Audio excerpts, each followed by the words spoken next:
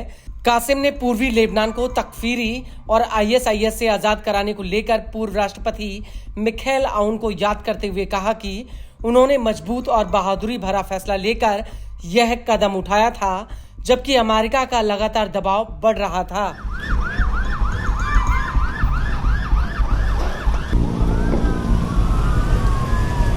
इस सब के बीच आपको बता दें कि अमेरिका के एक प्रतिनिधिमंडल ने लेबनान के राष्ट्रपति जोसेफ आउन से मुलाकात की है। इस मुलाकात के बाद अमेरिका के राजदूत टॉम बैरक ने कहा कि लेबनानी सरकार 31 अगस्त 2025 तक हिजबुल्लाह के हथियार वापस लेने की योजना पेश करेगी, जबकि इजराइल चरणबद्ध तरीके से इसकी प्रतिक्रिया देगा।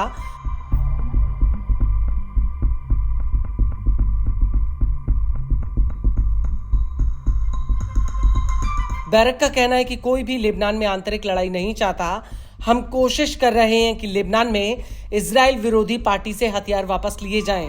बैरक ने अपने इसी बयान में आगे कहा कि अमेरिका लेबनान से बातचीत करता रहेगा, जिससे लेबनान में एक नया आर्थिक जोन तैयार किया जा सके और सभी क्षेत्रीय चिंताओं का ध्यान रखा जाए।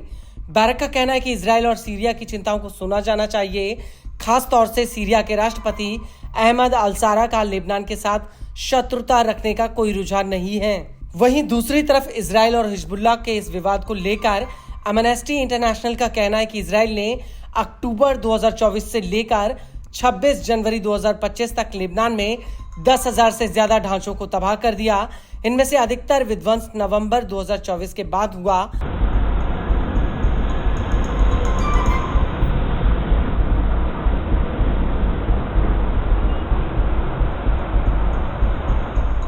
हालांकि हिजबुल्लाह को इस लड़ाई में काफी नुकसान भी उठाना पड़ा है। इजराइल और हिजबुल्लाह के बीच सीधी जंग के दौरान हिजबुल्लाह ने कहा था कि उसका मानना है कि इस जंग में उसके करीब 4,000 लड़ाके मारे गए हैं। हालांकि इसको लेकर अभी तक कोई ठोस आंकड़ा सामने नहीं आया है।